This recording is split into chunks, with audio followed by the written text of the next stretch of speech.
Saludos y bienvenidos a otra clase más de Salvación en Cristo. En el día de hoy estaremos hablando de la elección, llamado y regeneración. Cómo Dios nos elige desde antes de la fundación del mundo, cómo Dios nos llama, ese llamado especial, ese llamado interno, el cual genera salvación, y cómo el Espíritu Santo de Dios nos regenera para darnos vida y vida en abundancia. Vamos a ver en el día de hoy. No, vamos a ver en el día de hoy estos puntos, y al final de esta clase espero que podamos poder entender y contestar estas preguntas. Número uno, ¿cuál es el orden de la salvación? ¿Verdad? ¿Cómo sucede ese progreso desde que Dios nos declara elegidos antes de la fundación del mundo hasta que lleguemos hasta el final, donde seamos glorificados a la imagen y semejanza de Cristo Jesús, nuestro Señor y Salvador? Vamos a poder explicar la elección incondicional de Dios. ¿Por qué es una elección incondicional? Vamos a poder explicar eso en el día de hoy. Y vamos a explicar el llamado eficaz y la regeneración. Llamado eficaz. Eficaz porque a quien Dios llama, ni uno se le pierde. Y la regeneración en nuestra vida a causa del Espíritu Santo. Vamos ahora a tratar de entender estos dos términos que son bien importantes. Uno es el ordo salutis y el otro es historia salutis. Y son, son dos términos que se han explicado por cientos de años. Son términos que se escribieron en latín, ¿verdad? Ordo salutis, una frase en latín, y historia salutis, otra frase en latín, que significa el orden de la salvación, y el otro es la historia de la salvación. Entonces vamos a empezar con estos dos términos en el día de hoy, para que podamos ir poco a poco introduciéndonos a lo que es el llamado, la elección y la regeneración. Vamos a comenzar con lo que es la historia de salvación, el historia salutis. Esto se refiere a las etapas que se desarrollan desde la promesa de un Salvador hasta el cumplimiento que culmina en Jesucristo, obteniendo nuestra redención en la cruz y en su resurrección. En palabras simples, ¿qué significa esto? Pues significa que el orden de la salvación, la historia de la salvación comienza cuando Dios declara el protoevangelio en Génesis 3:15 y se culmina cuando Jesucristo asciende. No es lo que es la obra visible de Dios en la historia para llevar a cabo el plan de salvación que Él establece antes de la fundación del mundo. Y sigo diciendo esas palabritas porque son importantes en nuestro entendimiento de todo esto, ¿no? De lo que es el proceso de la salvación. Ahora, ¿qué significa el ordo salutis? Es el orden de la salvación. Y me gusta traer vida al texto. Y me encanta esta imagen que tienen de frente, porque nos trae vida al famoso pasaje de Romanos capítulo 8, versículos 29 al 30, ¿verdad? Que se llama, que le tenemos como apodo, ¿verdad? Como un nombre, la cadena dorada de la redención. Como dice aquí en sus pantallas, el orden de salvación se enfoca en las diversas etapas experimentadas por cada creyente sobre las bendiciones de salvación. El Espíritu aplica las bendiciones obtenidas por Cristo cuando nos llama efectivamente a través del Evangelio y nos une a Cristo. Por eso es que nuestra primera clase era salvación en Cristo, unión en Cristo, ¿verdad? Somos salvos en Cristo, tenemos todos estos beneficios y bendiciones porque estamos en Cristo Jesús. Entonces, qué es lo que estamos viendo en esta imagen? Vemos que en una eternidad pasada, Dios establece un plan para redimir un pueblo para sí mismo, el cual se lo entrega a Cristo Jesús. Cristo Jesús, como vimos en la clase de la expiación, viene, vive una vida santa, perfecta, justa, muere en la cruz, resucita, como vimos en la clase pasada, asciende al cielo, y en este proceso Él obtiene salvación para cada una de las personas el cual el Padre les dio. Vemos que hay un plan, hay un orden. Ahora bien, ¿cuáles son las personas que Dios escoge? Nosotros no sabemos, nadie sabe, solamente el Padre, ¿verdad? Solamente Dios y el Hijo saben, y el Espíritu Santo, perdón. Pero Dios nos revela cómo comienza todo esto. Y Él dice que estas personas, Dios las conoce. Y este conocido no significa que yo conozco dónde está el supermercado más cerca de mi casa, ¿verdad? No, no significa eso. Este conocido no significa que Dios puede ver en el túnel del tiempo y ver quién va a ser salvo.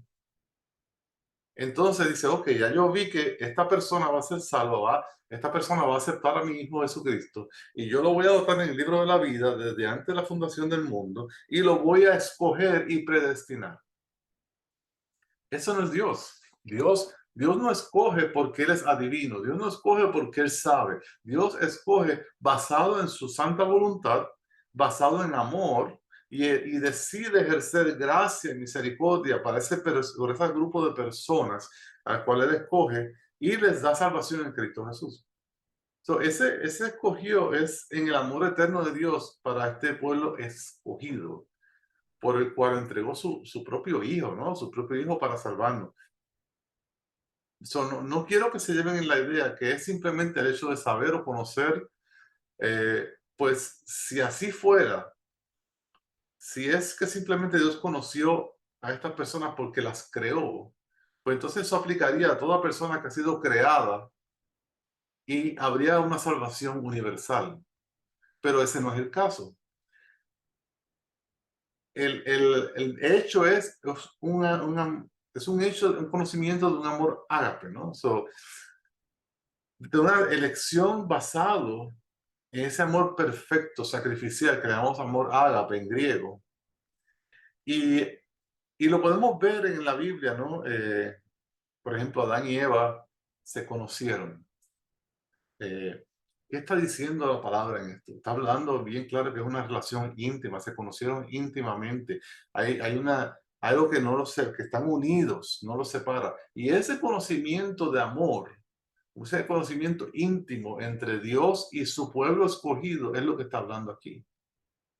Son esas personas que fueron escogidas, que fueron conocidas, esas personas van a ser predestinadas. Predestinadas significa que ya Dios hizo el decreto de elección para este pueblo y los va a predestinar en el sentido de que va a mover toda la historia de salvación, toda la historia de la humanidad para que el decreto el cual Él hizo se haya hecho. Por lo tanto, vemos en la historia que Dios, por ejemplo, cuando habla del faraón, Dios levanta al faraón, lo pone en su trono, lo exalta hasta cierto sentido, ¿no? Como faraón de Egipto, ¿para qué? Para cumplir el propósito, para el beneficio de su pueblo. De la misma manera, la predestinación nos garantiza a nosotros que la obra que Dios comenzó al escogernos la va a terminar. Y eso nos debe traer paz. Eso nos debe traer tranquilidad porque Dios está en control de mi vida. Ya hemos sido conocidos, hemos sido predestinados, o nuestra vida está predestinada para que vengamos a Cristo, para que traigamos gloria a Dios, para que hagamos las obras que Dios nos preparó de antemano para nosotros hacer, para que seamos glorificados junto con Cristo y estemos en una eternidad con el Padre. Y actually con el Padre, el Hijo y el Espíritu Santo, con los tres, ¿no? Con Dios. Entonces, esas personas que han sido escogidas, conocidas y predestinadas, van a ser las mismas personas que van a recibir un llamamiento. Y aquí vamos a empezar a hablar de lo que es un llamamiento interno. Hay dos tipos de llamamiento. El llamamiento externo es el llamamiento el cual recibimos a través de la predicación de la palabra, ¿no? La persona me predica a Cristo, el Evangelio, la palabra de Dios, y yo recibo en mis orejas, en mi mente, ok, eso es un llamamiento externo. Dios me está llamando a hacer algo, ¿a qué? A arrepentirme, a creer en su Hijo. Pero no es hasta que hay un llamamiento interno aquí en mi corazón, a través del Espíritu Santo de Dios, que ese llamado externo no es efectivo. Ese llamado externo se une con el llamamiento interno y genera en nosotros conversión. Somos transformados. Ya no soy yo, sino es Cristo quien vive en mí. Por lo tanto, vemos que el Espíritu Santo obra en nuestra vida el beneficio que ya Cristo obtuvo en la cruz, que fue ordenado y decretado por el Padre. Entonces, ¿qué significa eso? Significa que el Espíritu Santo viene a mi vida y arranca mi corazón de piedra y me da un corazón de carne. Me hace la circuncisión de mi corazón, como lo decía siempre la palabra de Dios. Me libera de las cadenas del pecado, de la esclavitud del pecado, para yo poder ver la gloria de Dios, la maravilla de Dios, para yo poder entender la palabra de Dios. Me revivifica para yo poder nacer de nuevo. En otras palabras, soy regenerado. Y como soy regenerado, como Dios está obrando en mí, me está llamando internamente, y tengo a la palabra de Dios llamándome externamente, yo voy a responder. Me voy a arrepentir porque el Espíritu Santo me da el don del arrepentimiento y me da el don de la fe. Por gracia de Dios, yo no solo puedo creerle a Dios, sino me puedo arrepentir de mi vida.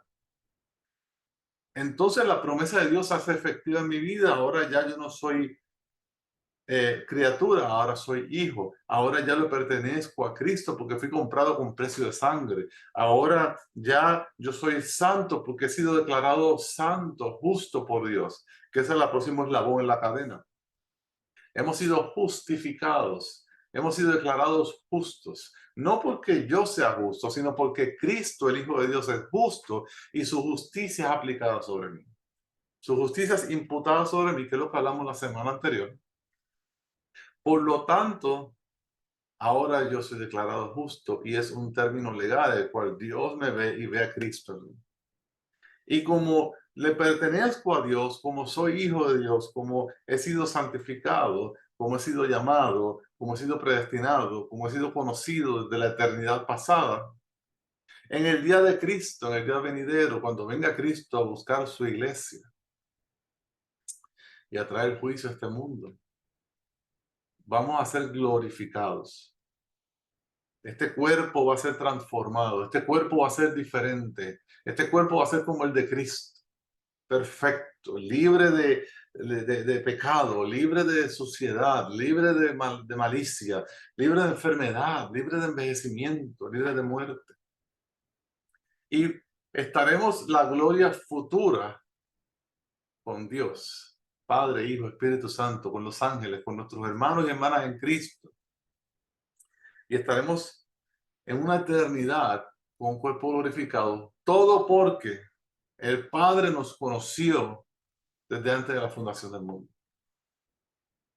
Y eso trajo una serie de eventos en cadena que llevan a lo que nosotros conocemos como la salvación eterna y a estar en la presencia eterna de Cristo Jesús. Estar con Cristo Jesús sentados a su mesa todo el tiempo junto con Él, junto con nuestros hermanos y hermanas en Cristo, junto con los ángeles en el cielo. Eso es lo que habla esta cadena de redención, la cadena dorada de redención. Lo que Dios comienza, lo va a terminar, número uno, y nadie se puede insertar en ese proceso a menos que Dios lo haya comenzado.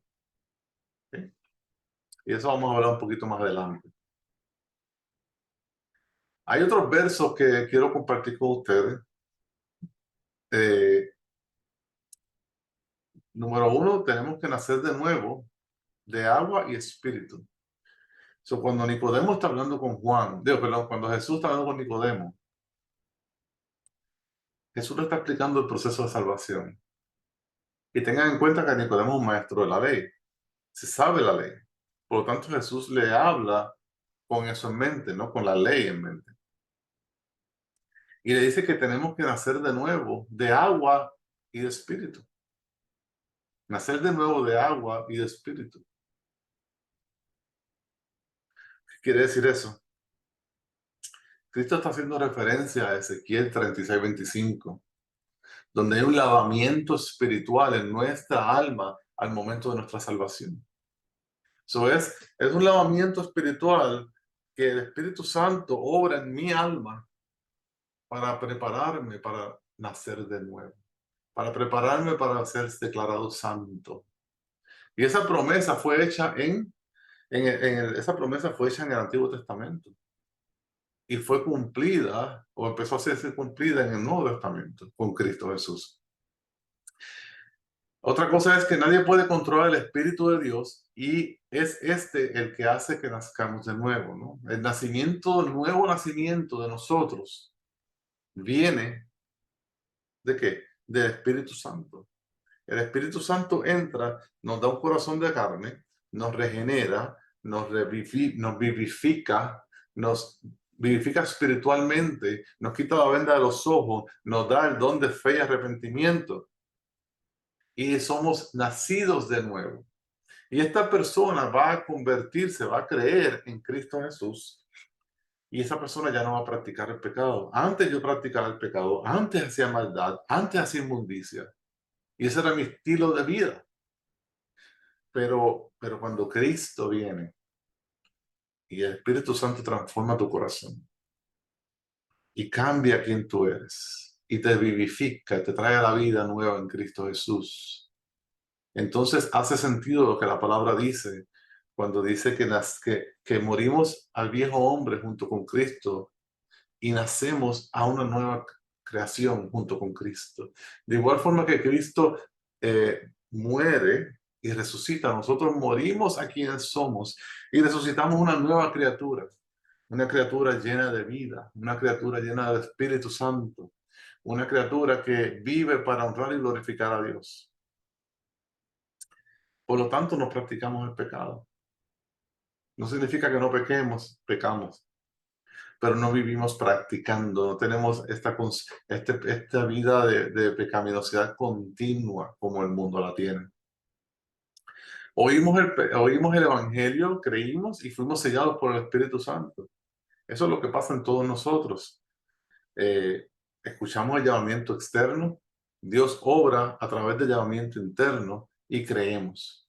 Nos arrepentimos de nuestros pecados, le creemos a Dios y somos sellados aquí por el Espíritu Santo para la resurrección de los muertos. Y así como Cristo fue resucitado, nosotros seremos resucitados porque tenemos la garantía del Espíritu de Dios en nosotros.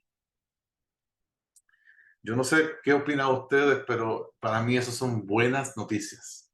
Buenas noticias, que si yo vengo a Cristo, hay garantía de salvación. Que si yo vengo a Cristo, hay garantía de resurrección.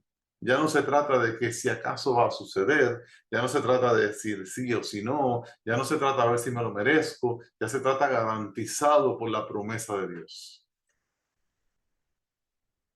Entonces, quiero presentarles esta gráfica porque yo creo que nos ayuda bastante a entender estos términos de una forma mejor, pero con nuestra limitación humana, ¿no? Nuestra mente es finita, nuestra mente es pequeña y somos limitados. Y que tenemos que hacer lo mejor posible de entender la revelación divina que Dios nos ha dado en su palabra de la forma más correcta posible para poder ver cómo es la obra de Dios en nuestra vida. Aquí Anthony Hoekema dice, debemos pensar entonces, no en un orden de salvación con pasos o etapas sucesivas, sino en una obra maravillosa de la gracia de Dios, un camino de salvación dentro del cual podemos distinguir varios aspectos. Y eso es lo que vamos a presentar ahora, ¿ok? Nuestra unión con Cristo está basada en que hay un llamado eficaz y una regeneración. El llamado eficaz es el llamado que hace Dios a través del Espíritu Santo en nosotros y es eficaz porque a quien Dios llama no se queda sin hacer nada. A quien Dios llama responde. Es eficaz. Y es eficaz porque hay una regeneración en mi alma, en mi corazón, un lavamiento, una vivificación, un recibimiento de dones espirituales que me ayudan a mí a entender lo que está sucediendo y salir corriendo detrás de Cristo y decirle, me arrepiento y creo en ti como el Hijo de Dios, que murió en la cruz, que resucitó al tercer día, que está sentado a la diestra, que pagó por mi pecado, que vivió la vida santa que yo debía haber vivido y nunca pude vivir. Él la hizo por mí. Y eso es lo que es conversión, fe y arrepentimiento.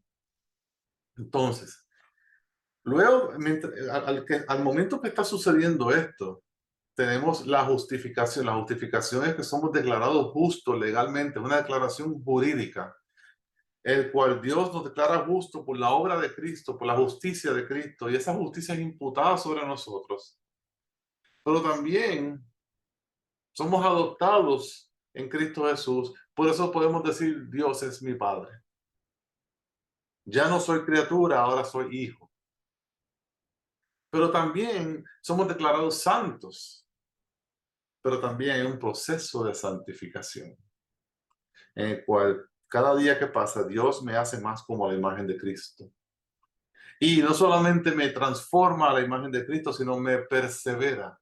Quiere decir que mi fe, la fe que Él puso en mí, va a perseverar hasta el final. Esa fe que Él me dio va a llegar hasta el día de Cristo, donde ya no necesitaré más fe porque estaré cara a cara con Él.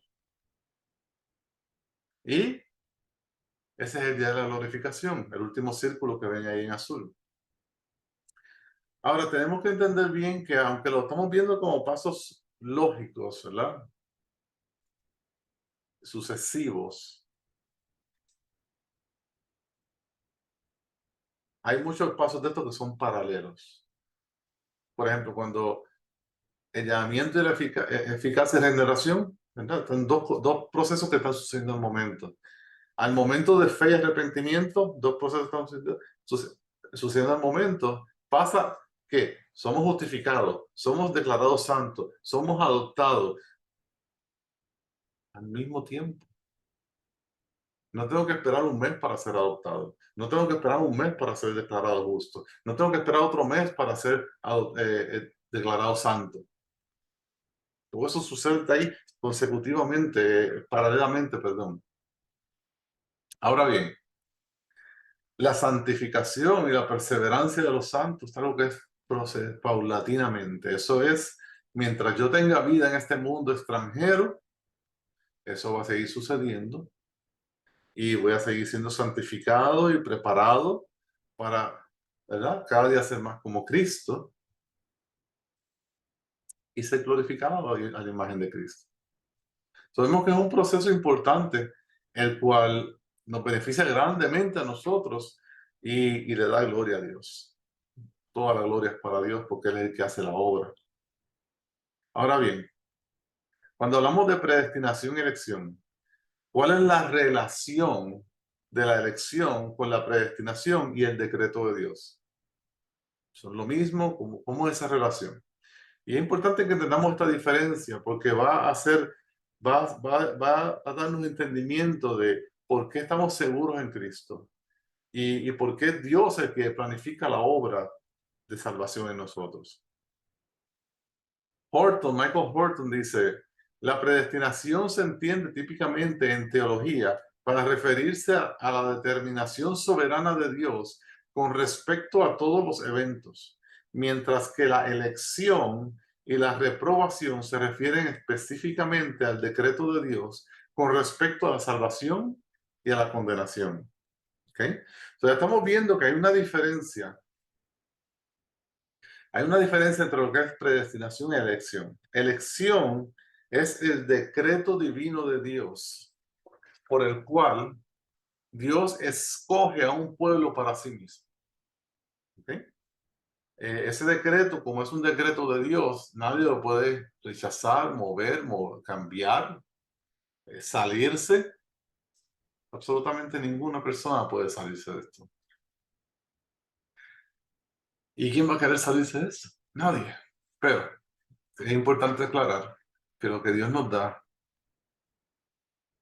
va a perdurar hasta el final, porque es el decreto de Dios ser elegidos y ser sido declarado propiedad de Dios. ¿Y cómo sabemos? Porque es Cristo el que paga por nosotros con su sangre.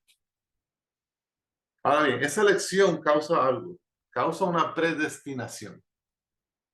¿Qué significa eso? Significa que estamos destinados a ser salvos, estamos destinados a ser hijos de Dios, estamos destinados a ser perdonados, estamos destinados a ser familia divina. Pero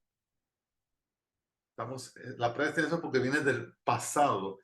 Eso es una predestinación, nuestro destino viene previo debido a la elección. Por lo tanto, en esa predestinación, Dios va a mover las piezas, va a mover todo para que el decreto que Él hizo de que esta persona o este grupo de personas sean salvos y vengan a Cristo, se va a dar no porque Él lo vio en el túnel del tiempo, sino porque Él ha movido todos los pasos, todos los procesos, todos los eventos en la tierra para que eso suceda de forma tal. Y cada persona va a ser salva, cada persona va a ser eh, transformada en el momento indicado que Dios lo dio.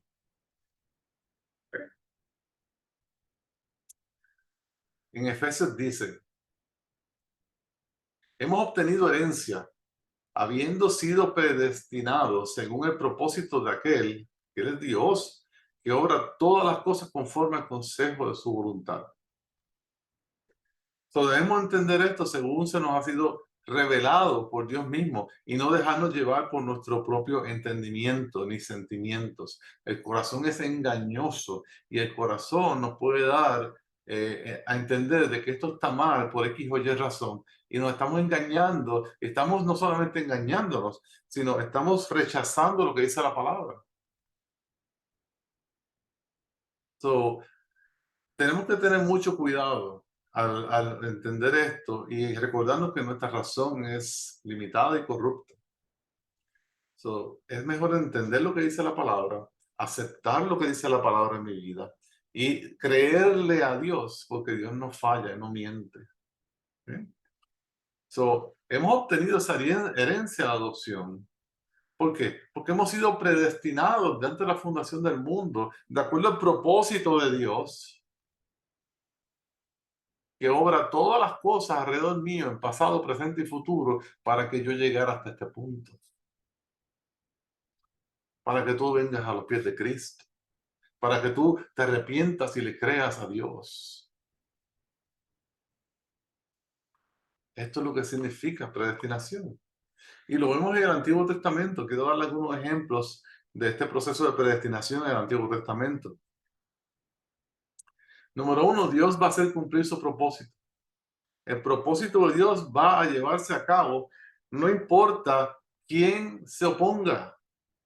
No importa lo que el ser humano planifique, el propósito de Dios se llevará a cabo. Número dos, su plan se llevará a cabo, pues Dios no cambia. Lo que Dios dijo y decretó el día 1 va a ser lo mismo que va a decretar y decir el día 1000, o antes de la fundación del tiempo, o después que se acabe la creación. No cambia, Dios no cambia, Dios no aprende nada porque Él lo sabe todo. Nada le sorprende.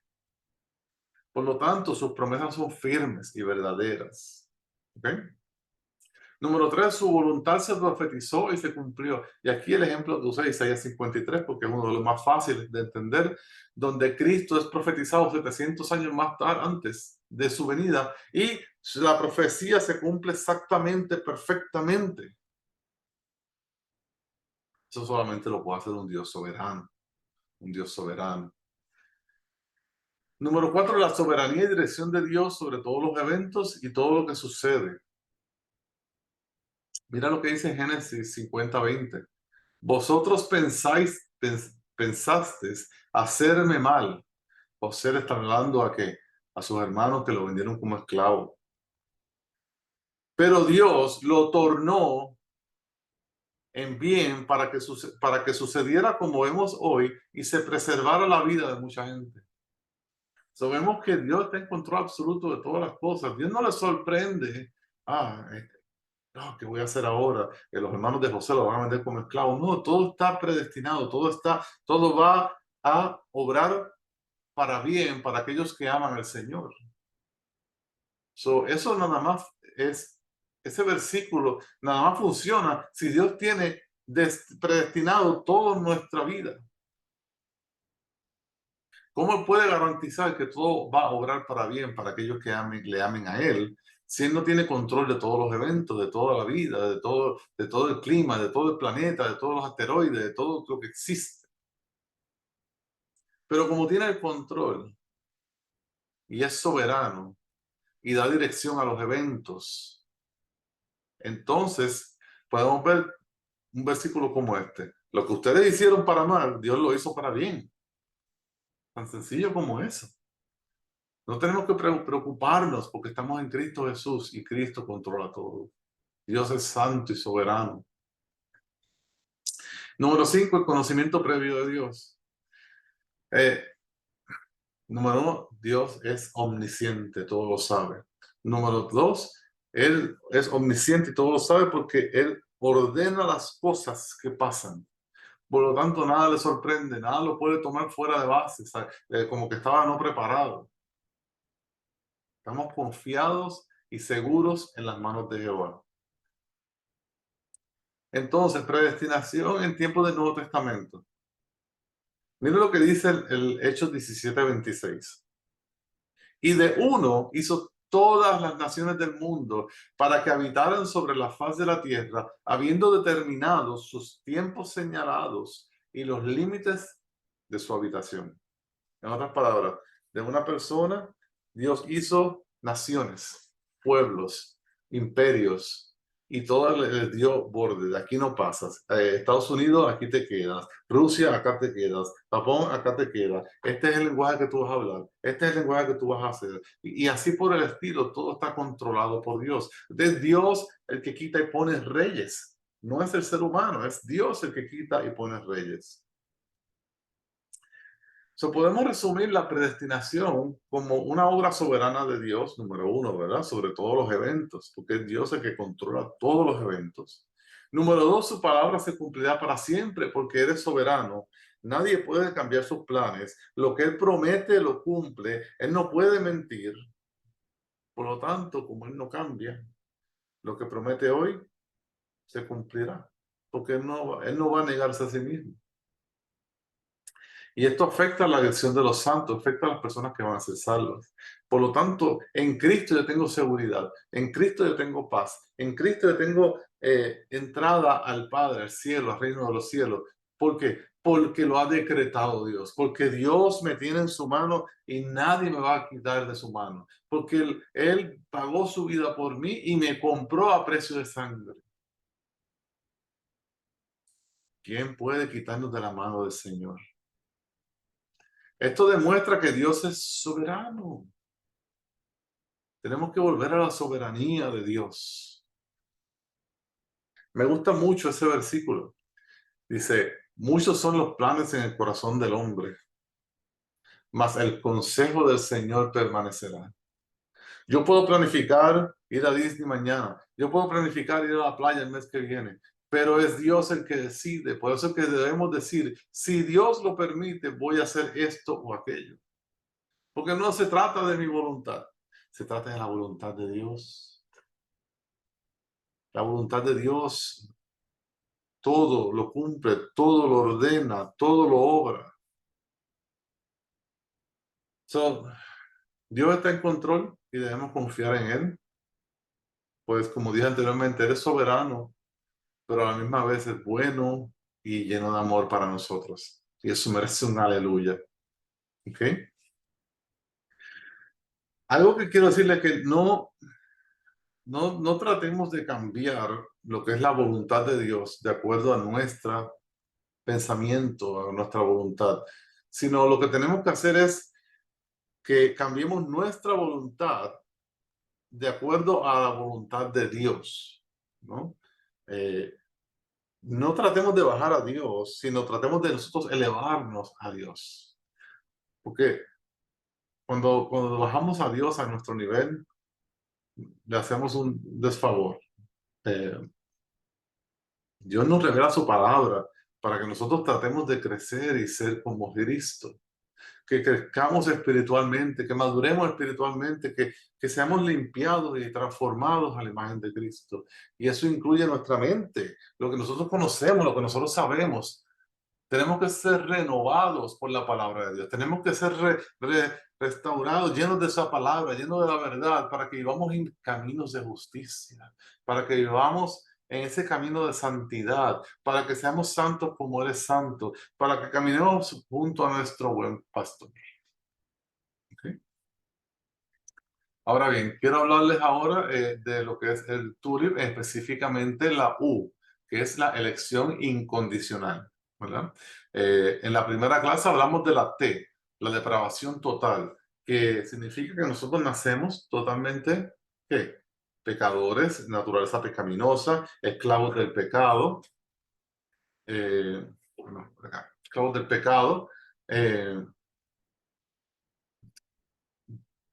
con una ceguera espiritual que no nos permite entender la palabra de Dios. Un problema grande tenemos. Y esa es la T del tulip.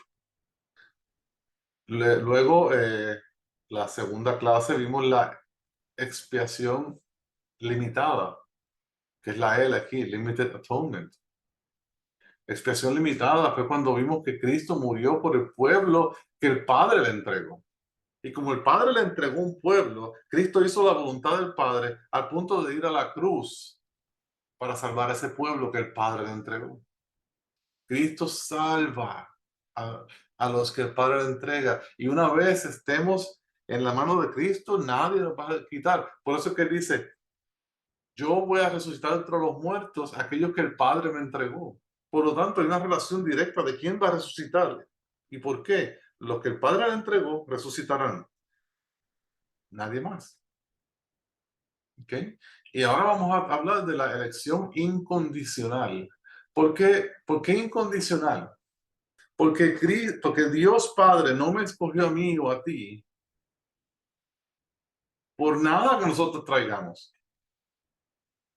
Nosotros no traemos nada para ofrecerle. Ni siquiera tengo fe para creerle. Todo me es dado por Dios. Por lo tanto, es una elección incondicional. En la Confesión Bautista me gusta mucho esta definición y dice lo siguiente. Este llamamiento eficaz es dado únicamente basado en la gracia libre y especial de Dios, no de cosa alguna prevista en el hombre, ni de ningún poder o agencia de la criatura. Estando eternamente pasivos, nosotros estamos espiritualmente, estamos eternamente pasivos.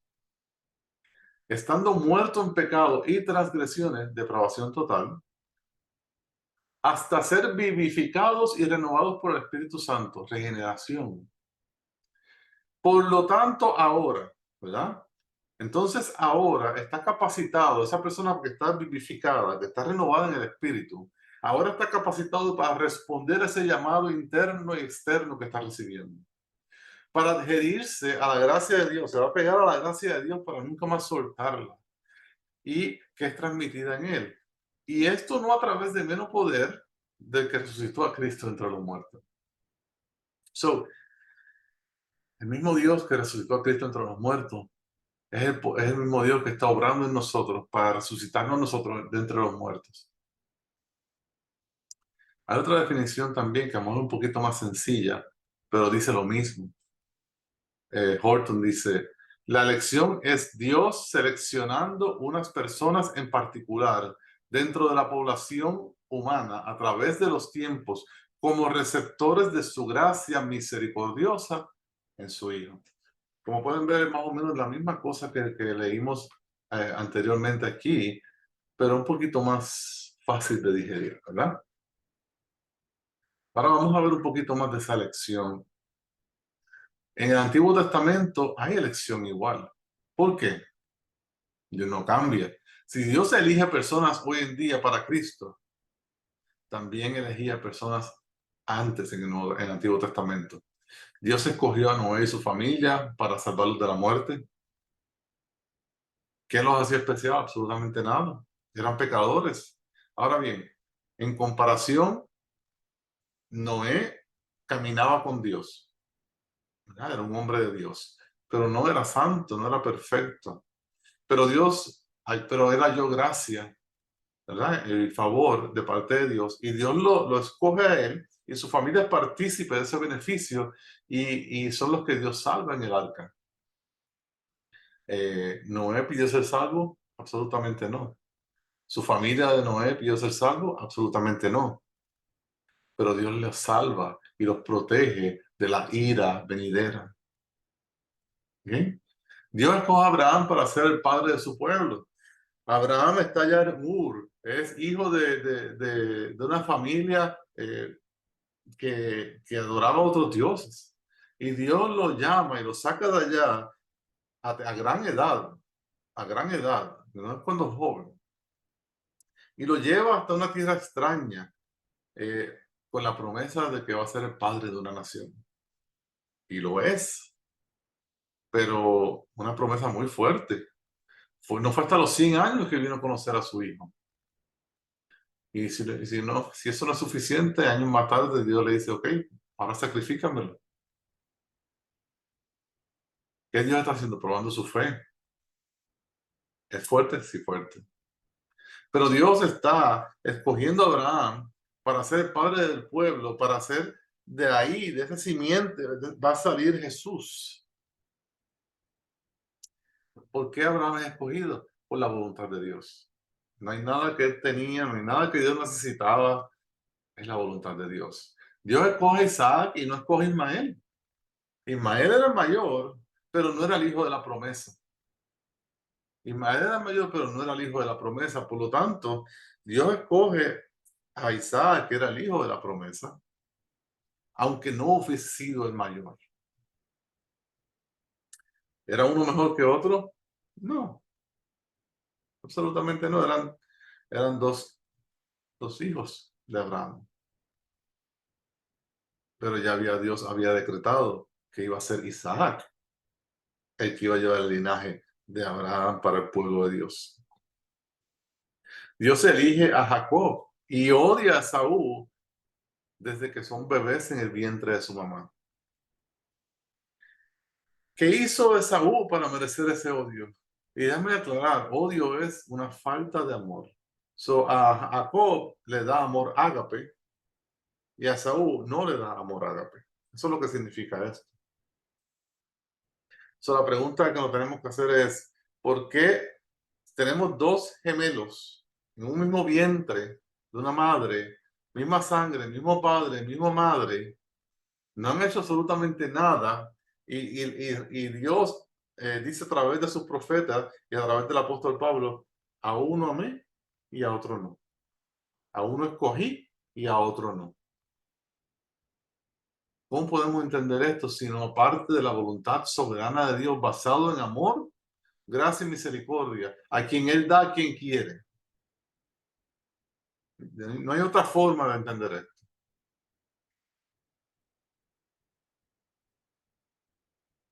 Dios escoge a David, el menor de todos sus hermanos. Vamos a ungir el nuevo rey de Israel. Y se alinean todos los hijos de Jesse. ¿Y David dónde está? No, está allá en el campo, pero él no importa porque él es chiquito, él es el capesta, déjalo por allá, no hay problema. Pero ese era el que quería Dios. Ese es el ungido de Dios. Ese es el que Dios había separado y había escogido para ser rey. ¿Qué lo hace especial? Absolutamente nada. Inclusive a los ojos de los hombres era el menos cualificado. Y eso nos da a entender de que no se trata de ti ni de mí, no se trata de nosotros, se trata de Dios. Todo lo que nosotros hacemos es por la gracia y voluntad de Dios. Si hacemos algo bueno es para la gloria de Dios. Yo no me puedo gloriar de nada, porque nada traje y nada traigo. Consagró a Jeremías como profeta aún desde el vientre de su madre. Jeremías pidió ser profeta, Jeremías pidió ser escogido, Jeremías hizo algo bueno, nació porque tiene algo importante que no. Le plació a Dios en su buena voluntad hacer esto. Le plació a Dios.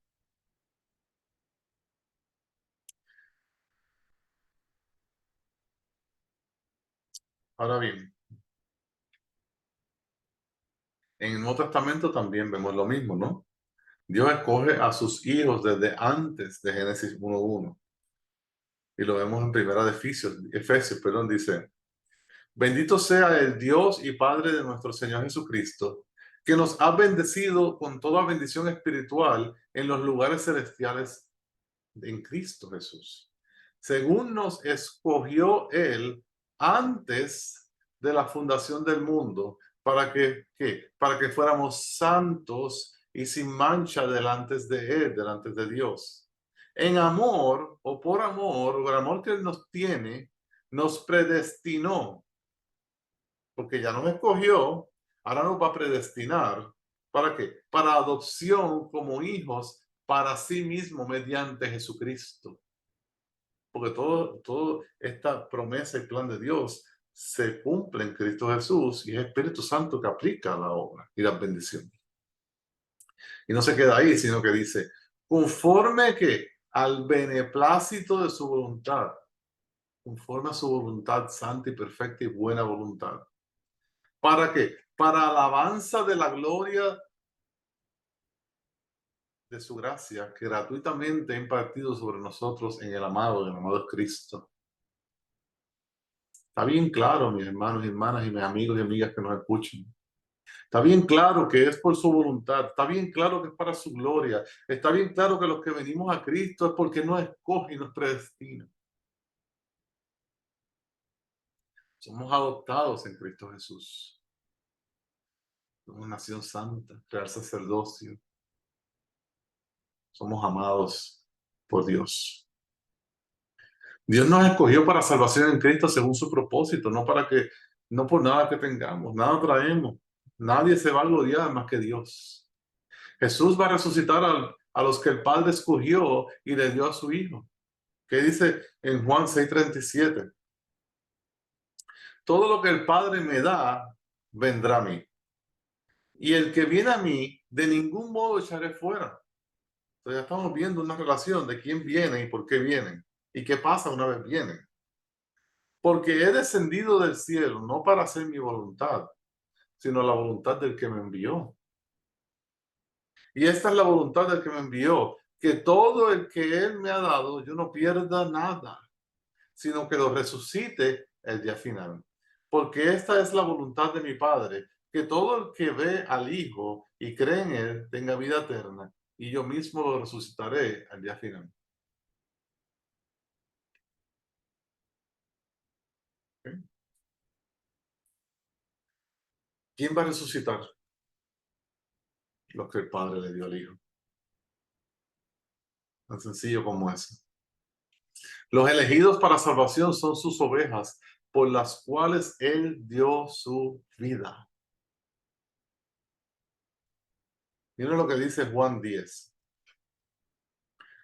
Yo soy el buen pastor, y el buen pastor da su vida por las ovejas. ¿Pero qué ovejas? Pero el que es un asalariado y no es pastor, que no es el dueño de las ovejas, va a venir el lobo y abandona las ovejas y huye. Y el lobo las arrebata y las dispersa. Él es el buen pastor, no es un asalariado, él es el dueño de las ovejas. ¿Por qué es el dueño de las ovejas? Porque el Dios Padre se las entregó. Y Jesús dice, verso 14, yo soy el buen pastor y conozco mis ovejas y las mías me conocen. De igual manera que el Padre me conoce y yo conozco al Padre. ¿Cómo el Padre conoce al Hijo? Íntimamente, inseparablemente. ¿Cómo las ovejas conocen al buen pastor y el buen pastor a las ovejas? Íntimamente, en amor, ágape, porque han sido escogidas por el Padre. Hay algo inseparable aquí, hay algo que es intocable. Y dice, y doy mi vida por las ovejas. Jesús da su vida por los santos. Jesús da su vida por la gente que Él va a salvar. Jesús no da su vida por las personas que van al infierno. Jesús paga y lo hace completo. Jesús redime y lo hace perfectamente. Jesús rescata y no se le pierde ninguna. Los elegidos para salvación son sus ovejas, por las cuales Él da su vida. Los elegidos para salvación son sus ovejas, por las cuales Él da su vida. Creo que no tenemos mucho más que decir aquí, está bien claro. ¿Okay?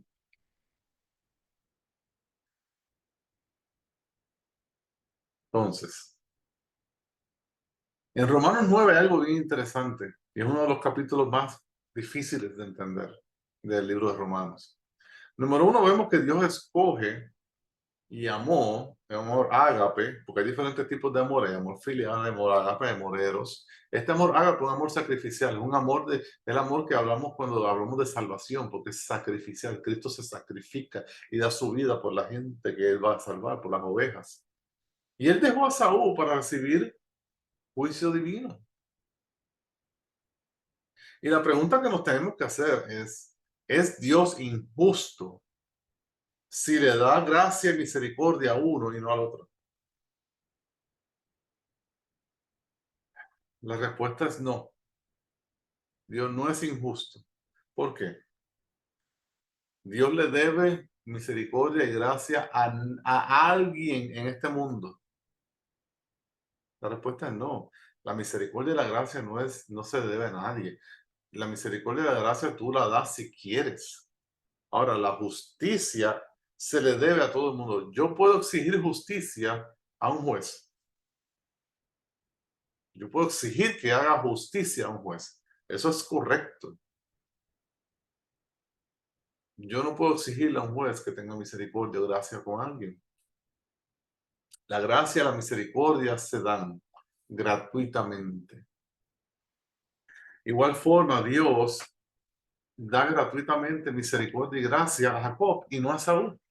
A Saúl le da lo que él tiene que darle, que es justicia.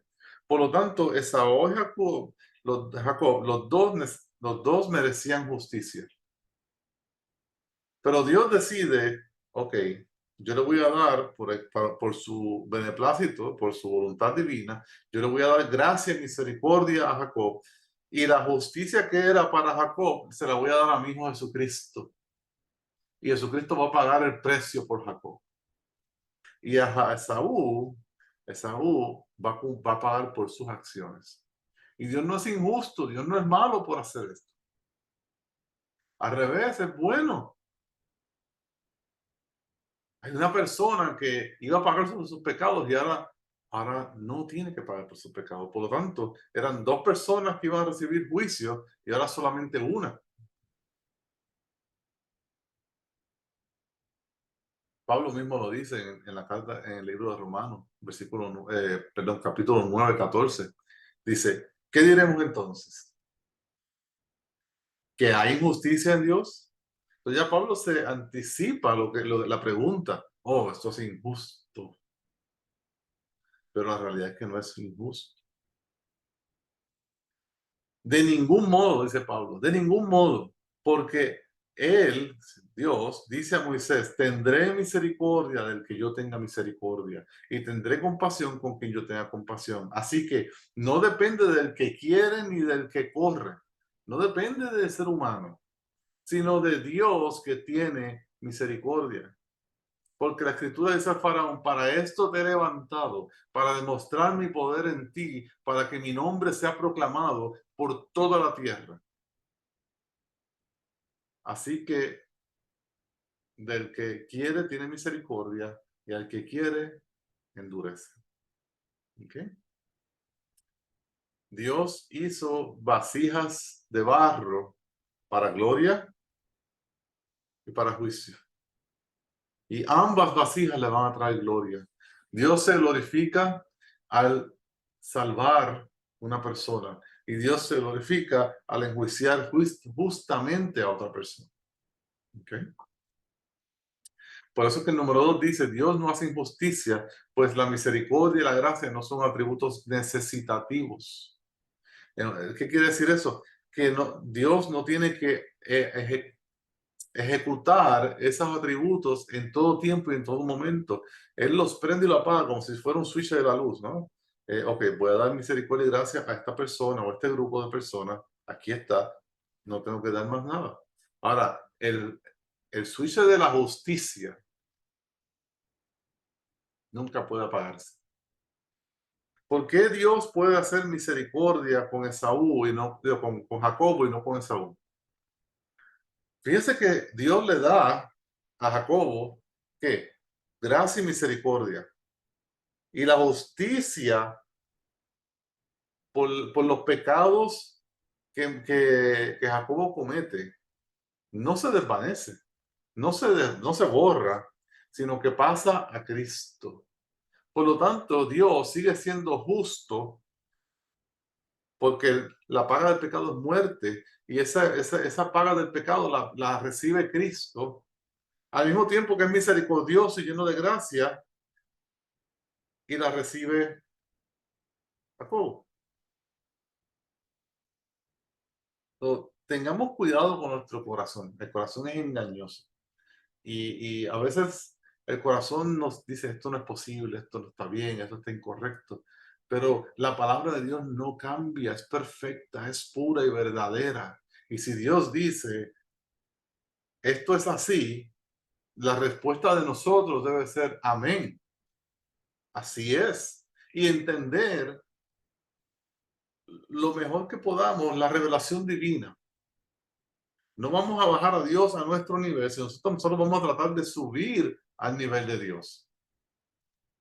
Obviamente a través de su Espíritu Santo que está en nosotros. Entonces, este pasaje en Romanos 8:29 dice, porque a los de antemano conoció, también los predestinó para ser conformes a la imagen de Jesucristo, para que Él sea primogénito entre muchos hermanos. La pregunta se especifica en eso que está subrayado ahí. Enseña este pasaje que Dios elige basándose en una fe provista o futura. Y la respuesta es no.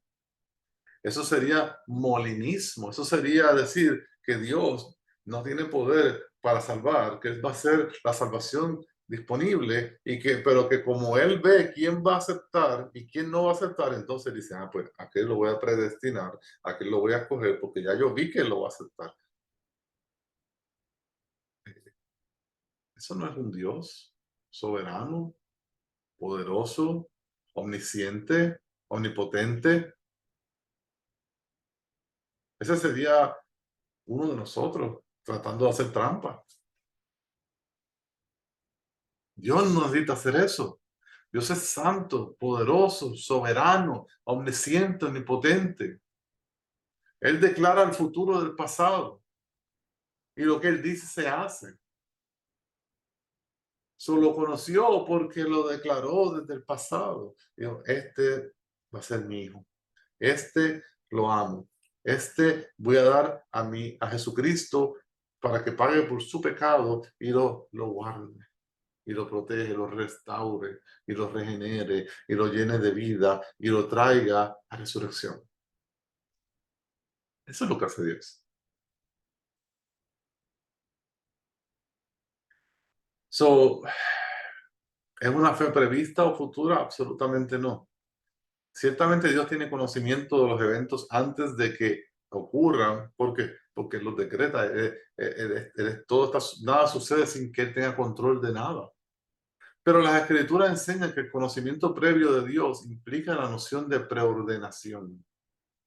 La noción de preordenación, ¿no? Donde algo es ordenado desde la fundación del tiempo y va a suceder de acuerdo a los propósitos de Dios.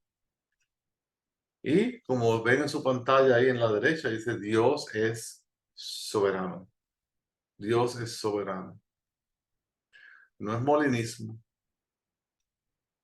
Y tenemos que acordarnos que nuestro libre albedrío realmente no es libre. Dios es soberano, Dios es autónomo, Dios es poderoso, Dios no se debe a nadie, Dios no tiene ninguna ley cósmica que está sobre él y él tiene que regirse por esa ley cósmica. Absolutamente no. Nosotros sí, Dios no. Nuestra libertad y nuestra capacidad de escoger está limitada por tantas cosas. Está limitada por nuestra naturaleza pecaminosa, está limitada porque si no estamos en Cristo o estamos en Cristo, está limitada por el tiempo en que nacimos, está limitada por factores biológicos, está limitada por factores de gobierno y sociales, en fin, solo Dios es autónomo. Como decía, uno propone en nuestro corazón y hace planes, pero es la voluntad de Dios que se va a llevar a cabo. Realmente nosotros no tenemos libre albedrío como la gente lo entiende. Si yo tengo cuerpo y alma, pero estoy espiritualmente muerto, no entiendo lo espiritual, ¿cómo voy a venir a Cristo? Si lo espiritual es tontería para mí. Y no solamente tontería, me siento cómodo en la oscuridad, me siento cómodo alejándome de eso. ¿Cómo voy a venir a Cristo? No hay forma, no hay forma. Es por eso que Dios tiene que hacer la obra en nosotros. Es por eso que Dios tiene que transformar nuestro corazón. Es por eso que Dios tiene que circuncidar nuestro corazón. Es por eso que Dios tiene que regenerarnos y darnos hasta el don de la fe y el arrepentimiento. Eso es para que entiendan nuestra incapacidad de venir a Dios. Pero gracias a Dios, que Dios es bueno, nos está llamando y estamos siendo salvos. Gracias a Dios. Dios es bueno, bueno y misericordioso. Esta pregunta nos la hacemos mucho a veces, ¿verdad? Las personas, especialmente si no somos cristianos. ¿Cuál es el motivo de nuestra elección, de la elección de Dios, ¿verdad? ¿Por qué Dios elige a los que salva? ¿Por qué sucede? ¿Acaso Dios tenía que elegir a alguien? La respuesta es no. Dios no tenía que elegir a nadie. Dios si hubiese sido justo, santo y verdadero, si hubiese dejado que cada cual viviera una vida como quisiéramos y al final pasara juicio sobre nuestras vidas. Pero ¿cuál es el problema de eso? No habría uno salvo. Nadie iría al cielo. Porque todos hemos pecado, estamos lejos de la gracia de Dios. Rechazamos a Dios. No hay un justo, ni siquiera uno, dice Dios.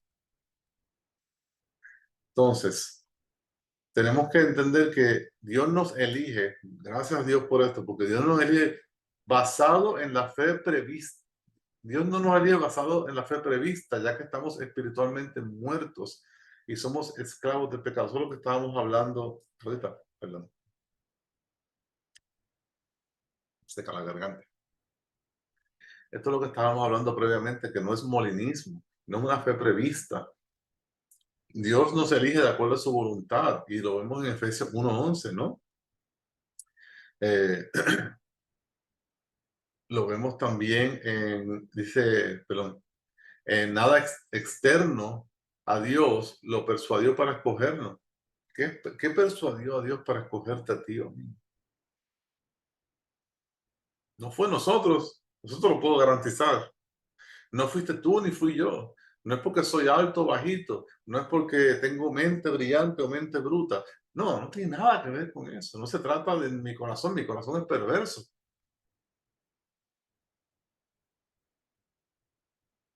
Mateo 11:25 dice, en aquel tiempo hablando Jesús, dijo, te alabo Padre del cielo y de la tierra, porque ocultaste estas cosas a sabios e inteligentes y las revelaste a los niños.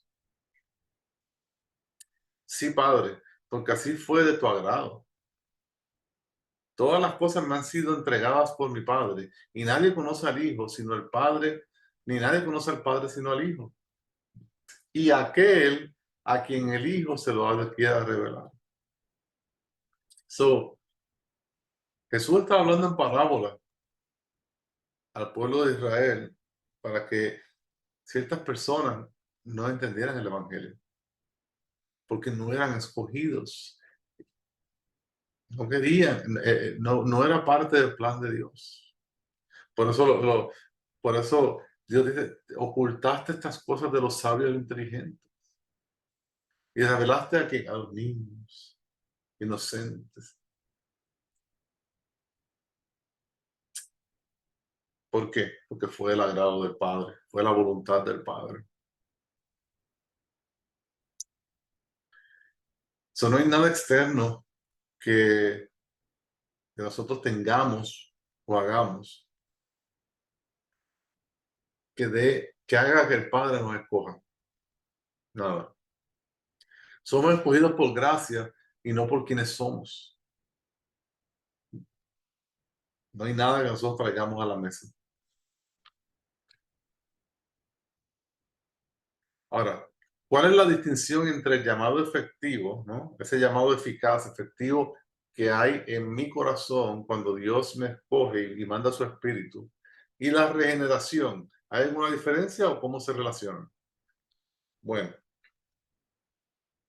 vamos a definirlos.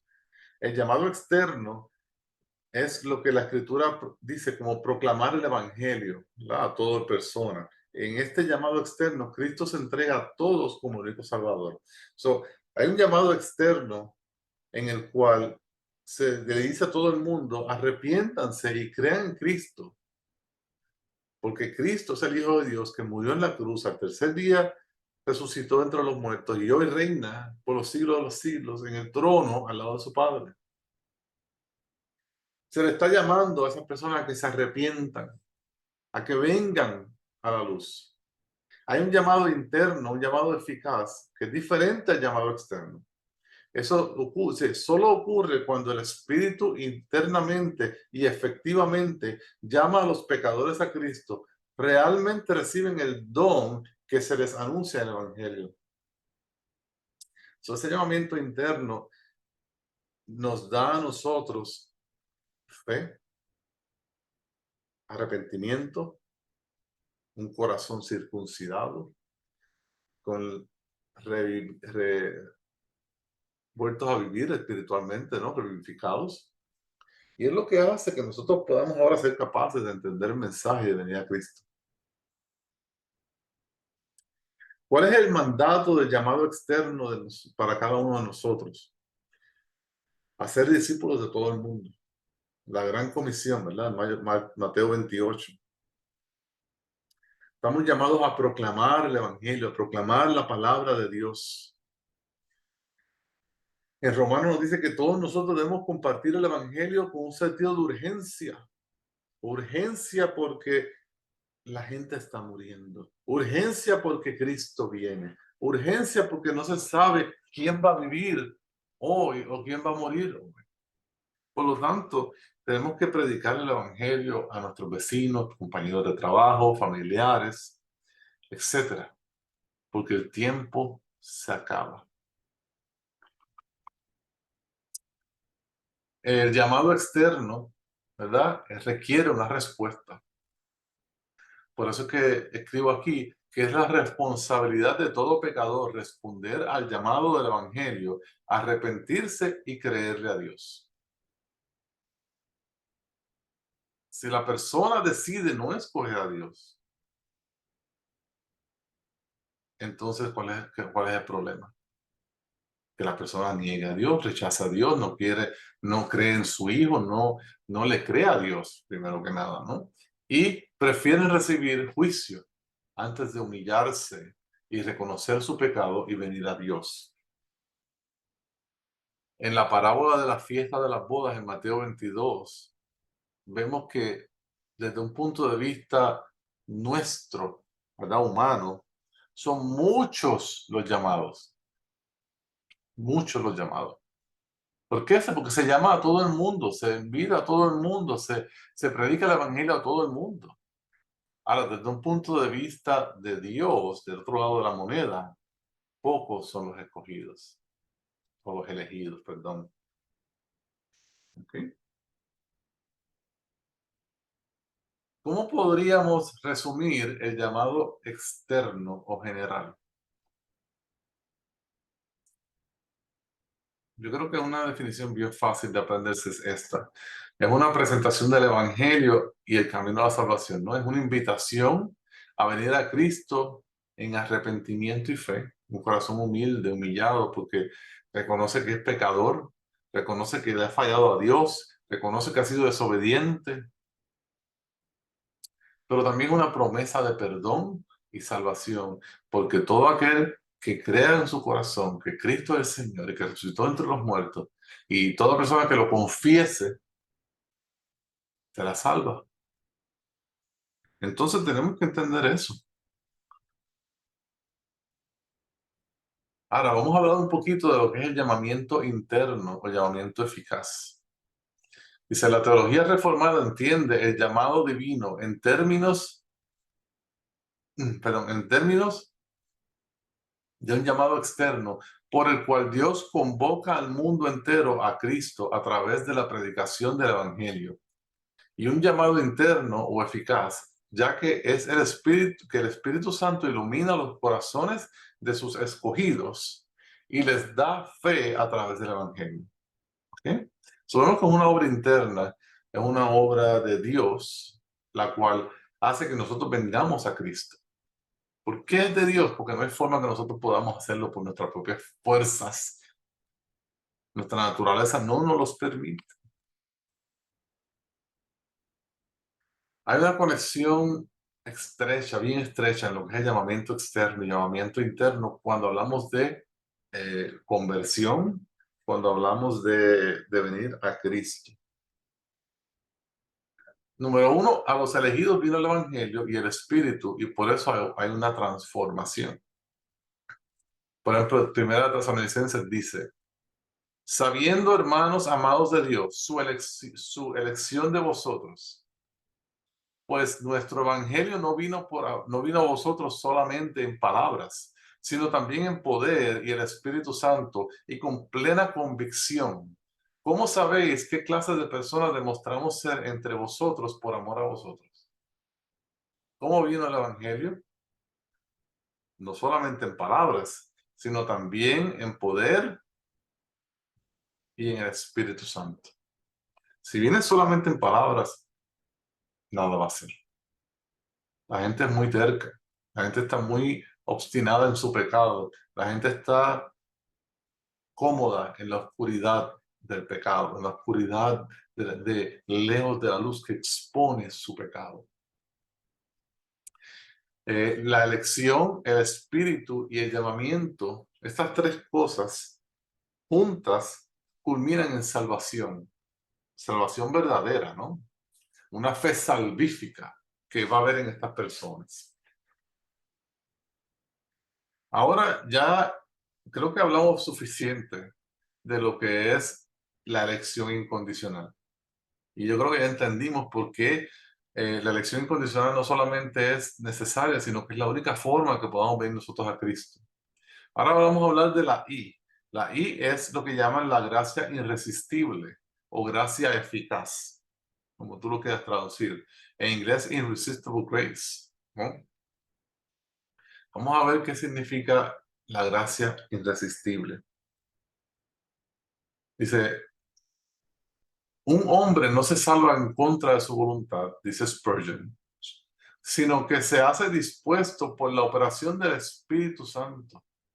O sea que antes de la operación del Espíritu Santo, no estaba dispuesto a venir a Cristo. No quería a Cristo.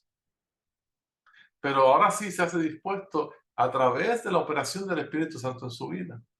Una poderosa gracia a la que no quiere resistirse entra en el hombro, en la persona, lo desarma, le quita toda la resistencia que pueda tener, hace de él una nueva criatura y se salva. Cuando Dios llama a los pecadores a venir a él, ellos vendrán. Y nada en el cielo, ni en la tierra, ni en el infierno pueden impedir que vengan. Palabras de Charles Spurgeon, uno de los grandes pastores que ha existido en el tiempo moderno. Y son ciertas, una forma interesante de poder explicar lo que es la gracia irresistible. Para poder entender la gracia irresistible tenemos que volver a nuestra base. Tenemos que volver al tulip, ¿verdad? A la T. La T es depravación total o total depravity, ¿ok? Entonces, quiero que entendamos esto para poder entender la necesidad de una gracia irresistible. Pero no solamente gracia irresistible, me voy un poquito más allá, la necesidad de una elección. La necesidad por la cual este proceso es como es, emana de nuestra naturaleza, de nuestro problema. Ok. Salmo 51 habla de que nacemos en iniquidad, de que nacemos en pecado. Hemos heredado el pecado de Adán, hemos heredado nuestra naturaleza pecaminosa. Hemos heredado esa naturaleza a la cual nos hace espiritualmente muertos. Hemos heredado esa naturaleza a la cual nos hace esclavos del pecado. Hemos heredado esa naturaleza a la cual nos tapa los ojos con el pecado del enemigo. Por lo tanto, nacemos en pecado. Y como heredamos eso de parte de Adán, nuestro padre eh, federal, ¿verdad? Nuestro representante federal, mejor dicho, que es Adán, no entendemos ni buscamos a Dios. No entendemos su palabra, no buscamos a Dios. Y es lo que dice en Romanos 3, dice, Romanos 3 del 10 al 12. Está bien claro en la palabra. Como está escrito, no hay justo ni aun uno. No hay quien entienda, no hay quien busque a Dios. Todos se han desviado, aún se hicieron inútiles, dice Dios. No hay quien haga lo bueno, ni siquiera uno. Por lo tanto, esta depravación total nos hace totalmente, no, diría, insalvables, a no ser por Dios. A no ser por Dios, ni uno se salvaría.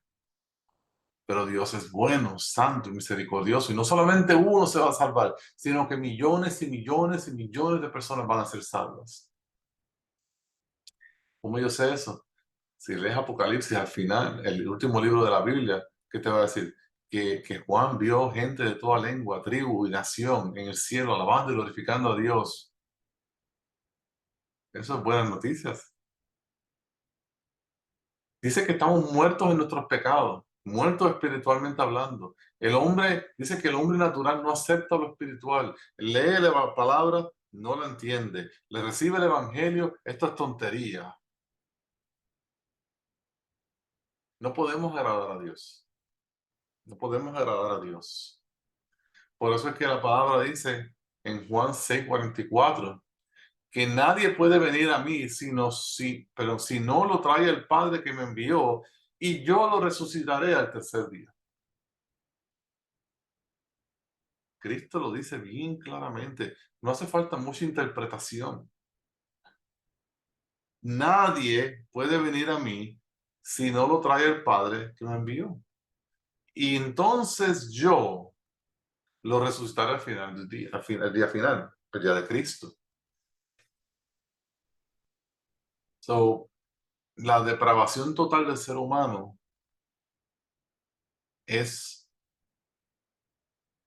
hace que el plan de Dios sea como sea por necesidad. No hay otra forma de que venga a Cristo. No hay otra forma.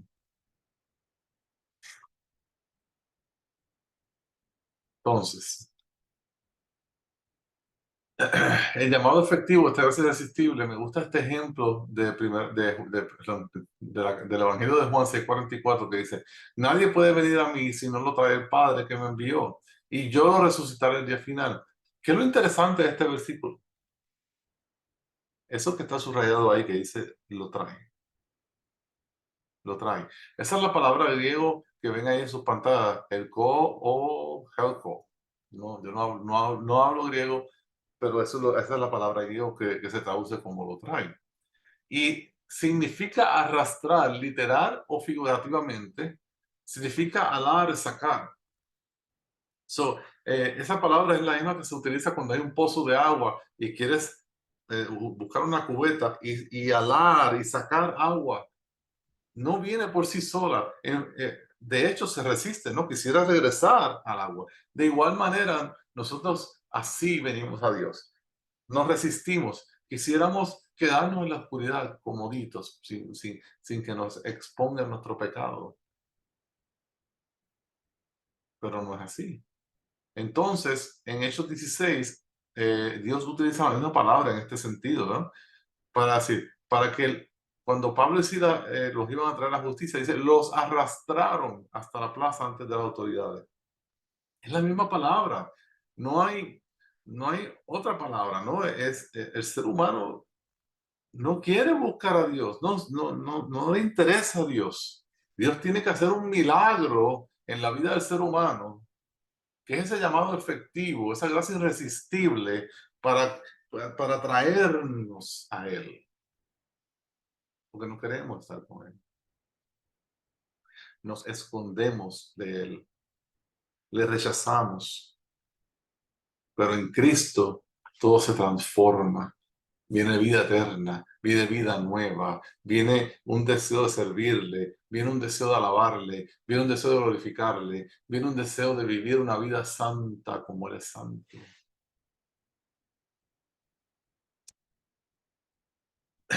En Juan 6 dice, pero hay algunos de vosotros que no creéis, ¿verdad? Y hay unas personas que no creen. Pero Jesús sabía desde el principio quiénes eran los que no creían. ¿Por qué Jesús sabía desde el principio?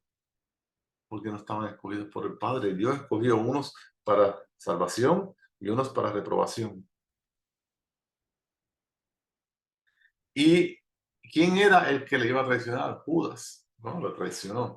Y decía, por eso os he dicho que nadie puede venir a mí si no se lo ha concedido el Padre. I mean, qué ejemplo más increíble que Judas. Estuvo con Cristo 3 años. Lo vio hacer milagro tras milagro, milagro tras milagro, palabra tras palabra, sermón tras sermón, predicación tras predicación, enseñanza tras enseñanza. Y sabrá Dios cuántas otras maravillas Jesús hizo que no están registradas en la Biblia. Judas vio todo esto. Judas estuvo ahí. ¿Y qué hizo? Lo vendió. ¿Y qué hizo? Lo rechazó. ¿Y qué hizo? No le interesó. Dame 30, dame dinero y ahí está, te lo entrego. ¿Por qué? Porque no era escogido, porque no era del Padre. El Padre no se lo dio. Por lo tanto, Judas jugó a iglesia. Y jugó a iglesia porque tenía interés de tener poder y dinero en el supuesto reino que Jesucristo iba a tener, porque pensaba que Jesucristo iba a tener el reino aquí en la tierra y no se dio cuenta que era el reino venidero. Una vez se da cuenta que Jesús va a morir en la cruz, va y aprovecha y hace lo que pueda. Mira, no tengo tiempo, ya no voy a ser el tesorero del reino, ya no voy a tener forma de obtener dinero para mí, ahora voy y me lo vendo. Eso fue lo que hizo Judas. Por lo tanto, ahí tiene que haber una elección, tiene que haber una predestinación y tiene que haber un llamado efectivo o una gracia irresistible para que esto suceda.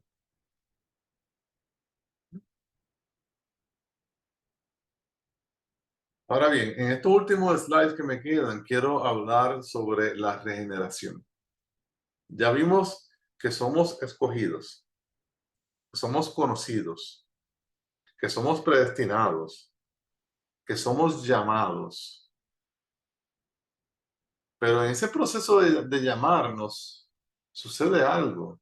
Sucede lo que es la regeneración. La regeneración, Horton la define como la obra soberana del Espíritu de levantar de entre los muertos aquellos que están espiritualmente muertos y traerlos a la vida en Cristo a través del anuncio del Evangelio. Y es una obra de Dios únicamente. Eso es lo que está explicando Horton, que es la regeneración, y está muy correcto. Barrett dice, la regeneración es la obra soberana de Dios, el Espíritu Santo de conceder la vida espiritual a cada cristiano, resucitándolos de entre los muertos para que ahora puedan arrepentirse y confiar en Cristo como una nueva creación. So, vale, nos va un poquito más de detalle, ¿no? En el sentido de que Dios está obrando soberanamente en nosotros a través de qué? Del Espíritu Santo en nuestra vida, donde nos da vida espiritual, nos revive, nacemos de nuevo, somos revivificados, somos circuncidados en el corazón. Ya no estamos muertos espiritualmente, ahora estamos vivos y podemos ¿qué? Arrepentirnos y confiar en Cristo como una nueva criatura que somos. Por lo tanto, lo que estamos diciendo es que la regeneración ocurre antes de que la persona confiese a Cristo y crea en Cristo y se arrepienta. Si Dios no hace la obra en nosotros, nosotros no vamos a venir a Cristo. Si Dios no hace la obra en nosotros, nosotros no vamos a venir a Cristo. Jamás, jamás.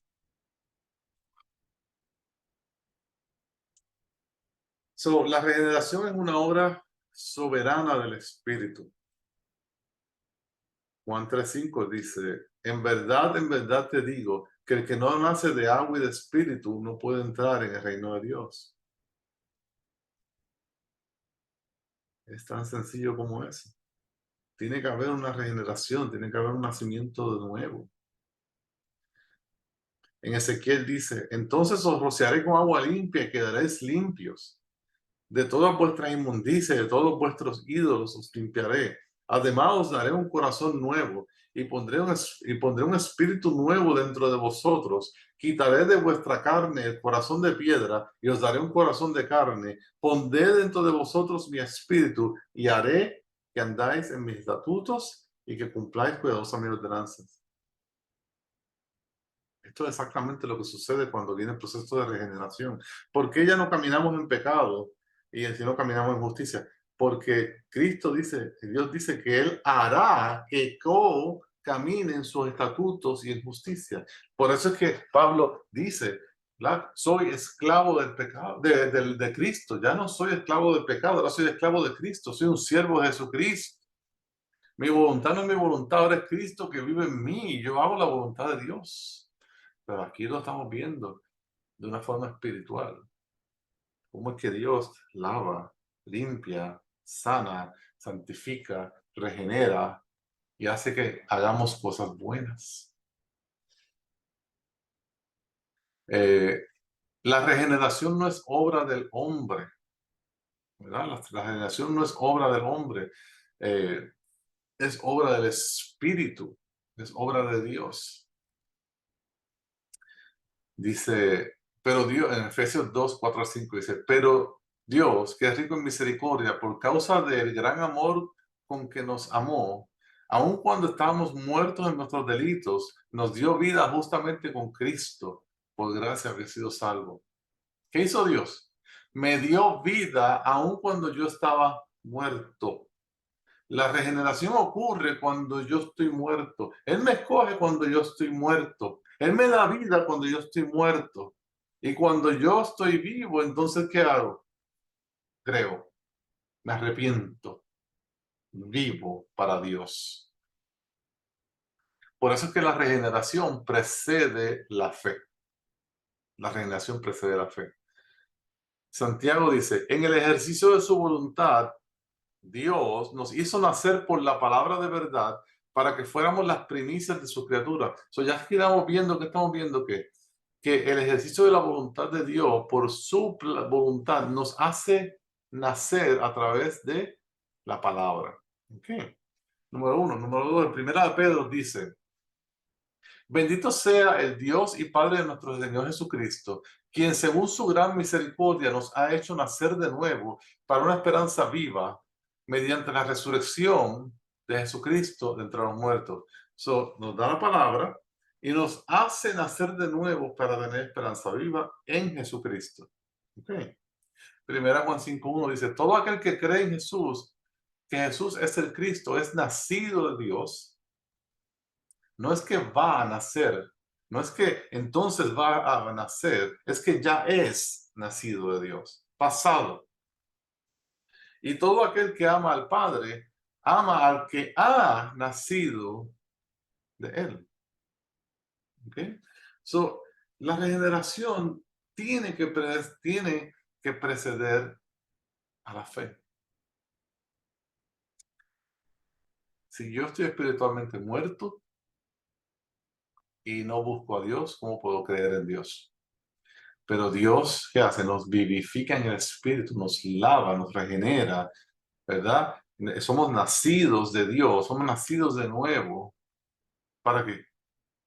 Para hacer la voluntad del Padre. ¿Y cuál es la voluntad del Padre? Que creamos en su Hijo, Jesucristo, que nos arrepintamos de nuestros pecados.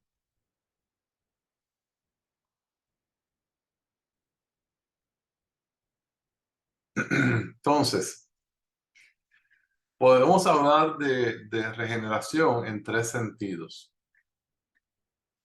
Número uno, como el comienzo de una nueva vida espiritual, ¿verdad? Donde muero al viejo hombre, nace una nueva persona en Cristo Jesús y es el comienzo de mi vida caminando de la mano del buen pastor. Lo podemos ver también como la primera manifestación de nuestra nueva vida. Hasta este momento yo vivía en un mundo oscuro, vivía para mí mismo, vivía para hacer mi voluntad, la voluntad de mi carne. Pero desde este momento en adelante, en que ya no vivo para mí, yo vivo para Cristo. Y por último, la restauración de toda creación para su perfección final.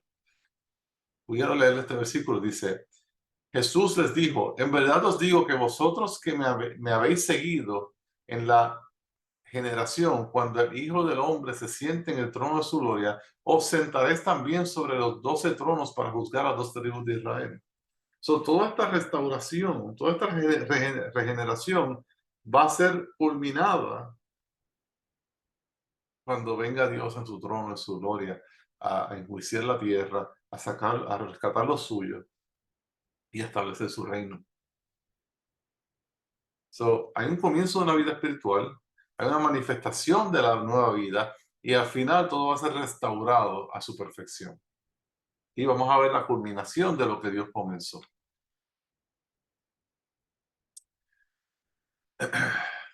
Una circuncisión divina. Dios circuncida el corazón. Y siempre había sido el plan de Dios este. Y él da la circuncisión al pueblo de Israel, a los varones que tienen que hacerse en el 8º día. ¿Por qué? Como una señal de a quién le pertenecen. Pero no es hasta tanto Dios circuncida el corazón de los que son suyos, ¿verdad? Los que han sido escogidos, que esto no se hace correcto y verdadero, ¿verdad? Por eso es que en Deuteronomio dice, circuncidad pues vuestro corazón y no endurezcas más vuestra cerviz. Dios llama a Israel a circuncidar su corazón y no lo hacen.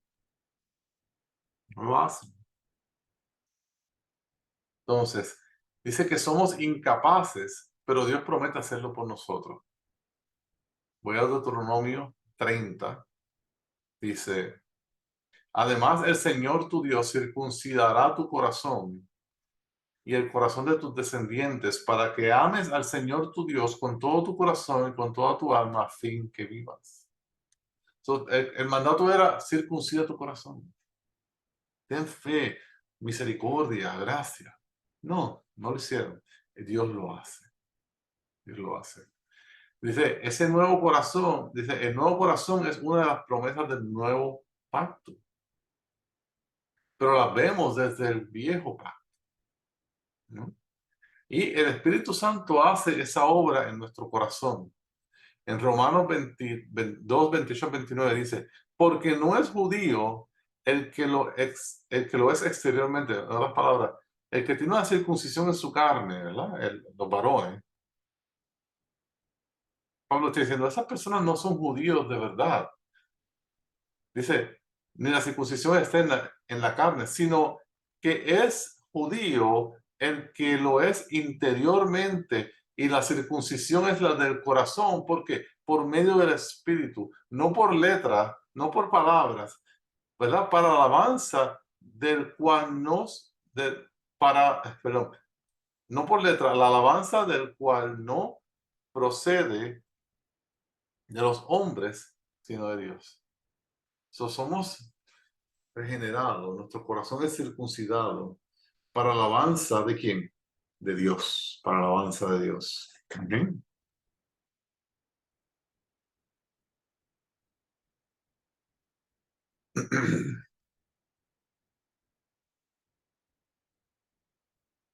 Perdón. Tito 3:5 dice, Dios nos salvó, no por obras de justicia que nosotros hubiésemos hecho, sino conforme a su misericordia, por medio del lavamiento de la regeneración y la renovación del Espíritu Santo. Es por medio de la gracia de la palabra de Dios y del Espíritu Santo que los escogidos de Dios son limpiados de todo pecado y su conciencia queda limpia por la sangre de Cristo. Esta gracia divina, ¿no? Es expresada en la fe de una persona una vez la palabra de Dios y el Espíritu Santo está trabajando en ella.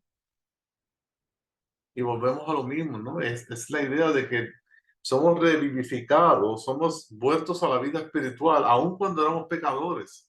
Esto no sucede cuando aceptamos a Cristo, cuando creemos en Cristo, entonces ahora, ok, no soy pecador, ahora voy a tener vida eterna y voy a ser regenerado. No, tenemos que ser regenerados para poder yo responder y pedir perdón por mis pecados y creerle a Cristo. Hay evidencias que podemos ver en nuestras vidas para saber si hemos sido regenerados, si hemos nacido de nuevo. Y las vamos a ver en el libro de Primera de Juan. Dice, capítulo 29, si sabéis que Él es justo y sabéis que también que todo el que hace justicia es nacido de Él. Aquí Dios está diciendo, el que practica la justicia, el que hace justicia, el que hace lo que es justo constantemente, diariamente, no por legalismo o por cumplir la ley, sino porque nace de un corazón transformado. Es esa persona la que es regenerada y salva.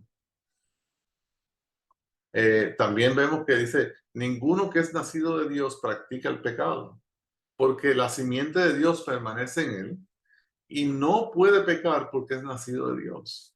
Aquí está diciendo, ya vimos, ¿verdad? El que hace justicia, ¿no? Del otro lado de la moneda. No puedes vivir en pecado, no puedes practicar el pecado, porque si lo haces, la simiente de Dios no está en ti. Y esa persona no puede pecar porque es nacido de Dios. ¿Cuál es el problema? De vez en cuando vamos a pecar, de vez en cuando vamos a desobedecer a Dios, pero no debe ser la norma, no debe ser una práctica, no debe ser algo que yo haga habitualmente. Si es algo habitualmente, quizás no he sido nacido de nuevo, quizás no he sido regenerado, quizás no soy cristiano y me tengo que arrepentir, tengo que creerle a Cristo.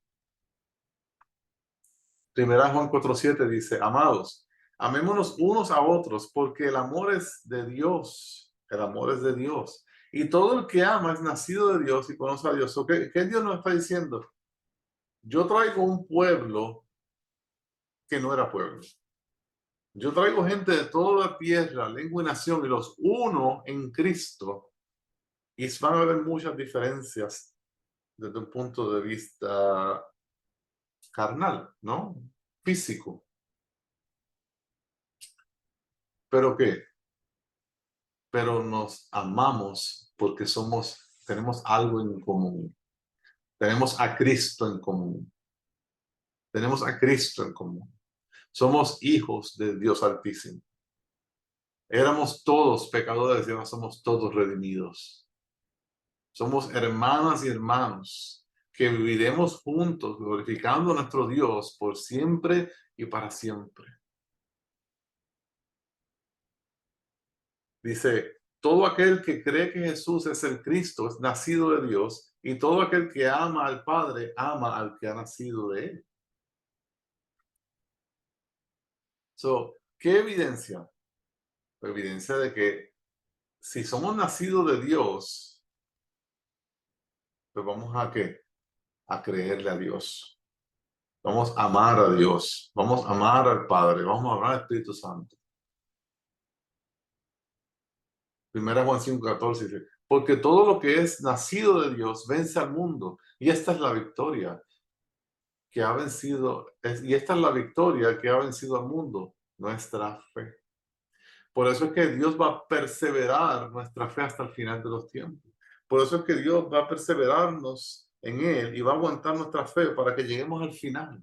Y esta es nuestra victoria, que hemos nacido de nuevo y la fe que nos ha sido dada por el Espíritu Santo, la vamos a tener hasta el día de Cristo.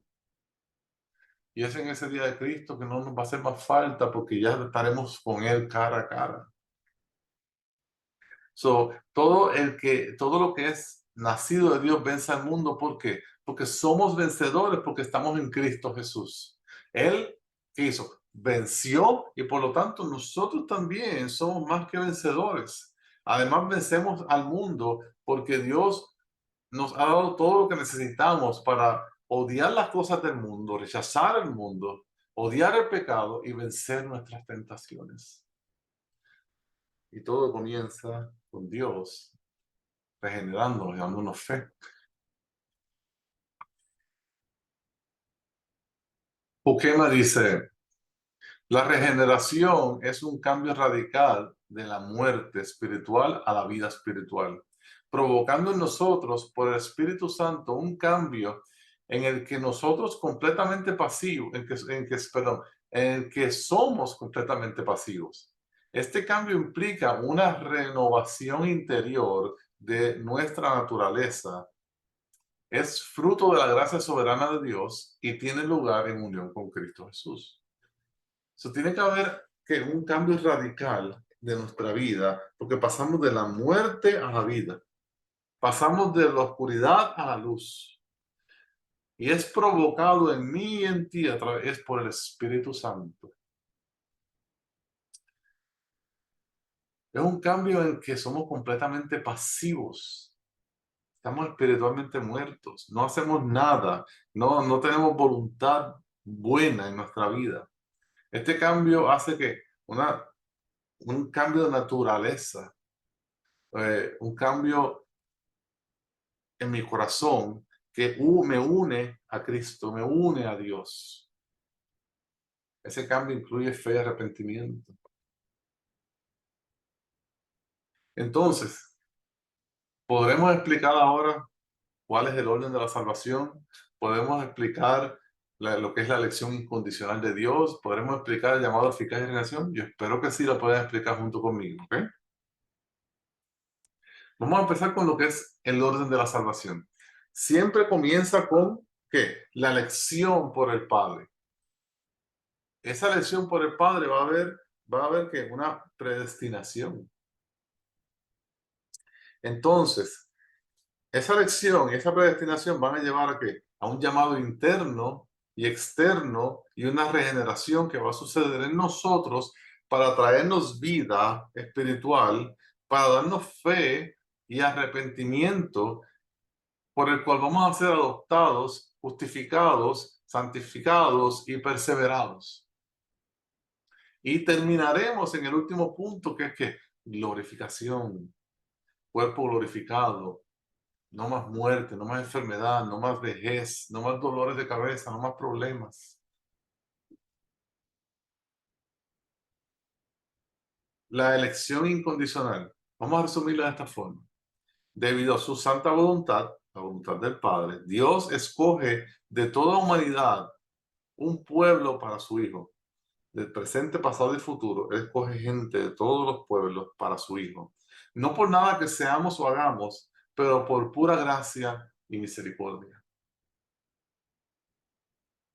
Y el llamamiento eficaz y la regeneración, dice, Dios hace un llamado interno a través del Espíritu, el cual cambia nuestro corazón, lo circuncida, nos abre el entendimiento, nos da el don de la fe para creer y nos concede arrepentimiento. Esto en conjunto con el llamado externo de su palabra, ¿verdad? La prédica del Evangelio, genera en esa persona un creyente, un discípulo, un seguidor de Cristo. Y eso es lo que es el llamado eficaz de la regeneración. Lo que hace Dios por cada uno de nosotros. Y ya con eso terminamos la clase de hoy, ¿verdad? Que esperemos que hayan podido entender lo que es la elección, el llamado interno y externo y la regeneración de parte del Espíritu Santo, ¿verdad? Recordemos, la elección viene de Dios, el cual Dios nos da a su Hijo como un pueblo adquirido, como un pueblo santo, y Dios predestina todo para que todo obre para bien para aquellos que aman al Señor, para que ese decreto de elección se cumpla, para que perseveremos hasta el final, para que seamos glorificados. Y esas personas son llamadas. Somos llamados externo a través de la palabra y un llamado interno a través del Espíritu Santo, el cual nos regenera, nos da vida, nos cambia el corazón de piedra, un corazón de carne, circuncida el corazón de carne, nos da el don de fe y arrepentimiento y habita en nosotros y nos capacita para hacer la voluntad del Padre. ¿Qué es cuál? Venir al Hijo, reconocer a Cristo como el Hijo de Dios, reconocer que Cristo vivió una vida santa, perfecta, pura, buena, reconocer que, que Cristo murió por nuestros pecados, reconocer que Cristo estuvo 3 días y 3 noches sepultado y que al tercer día resucitó y la muerte no lo pudo contener porque era santo, perfecto, justo. Y 40 días más tarde sube al cielo y asciende y toma trono, toma su lugar a la derecha del Padre. Y que algún día volverá por su pueblo. Y mientras tanto, tú y yo estamos llamados ¿a qué? A creerle a Dios. A creerle a Dios. Si ya le has creído a Dios y ya te has entregado a Cristo, te has arrepentido de tu pecado, sé un buen discípulo de Cristo. Sigue a Cristo, ama a Cristo, glorifica a Cristo, lee la palabra de Dios, lee la Biblia y vive lo que estás leyendo, vive la palabra. Si aún esta es la primera vez que estás escuchando todo esto, no te hace sentido, el llamado que Dios te hace inicialmente es el siguiente: yo envié a mi Hijo Jesucristo para pagar el precio por los pecados.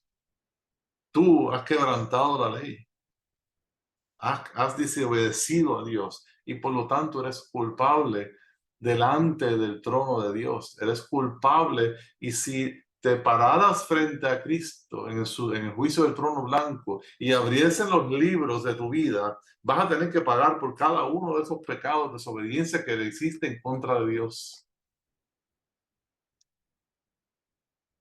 Pero Dios es bueno porque no te deja sin esperanza, no te deja sin una opción y te llama al arrepentimiento y a que creas que Jesús es su Hijo, que murió en la cruz, que resucitó el tercer día y que eres el Señor. Créelo en tu corazón, confiésalo con tu boca y serás salvo, dice la palabra. Y todo esto que hablamos de elección, llamado y regeneración será hecho en ti. Y podrás vivir una vida para Cristo. Podrás servirle a Cristo, podrás glorificar su nombre, podrás vivir en el reino, serás ciudadano del cielo, tendrás un Padre celestial. No serás ya más un pecador bajo la ira de Dios, serás un hijo de Dios redimido y restaurado en Cristo Jesús. Ese es el llamado que Dios nos hace a todos nosotros. Arrepiéntanse, crean en mi Hijo, crean en Jesús, sigan a mi Hijo, sean discípulos de Cristo. Vivan para Cristo. Amemos a Dios sobre todas las cosas y amemos a nuestro prójimo como a nosotros mismos. Se trata de amor. Todo comenzó con amor y todo se refleja y se hace en amor. Espero te haya sido de bendición esta clase y reúnete con nosotros en la próxima clase, la clase número 5 de Salvación en Cristo. Hasta luego y que Dios te bendiga.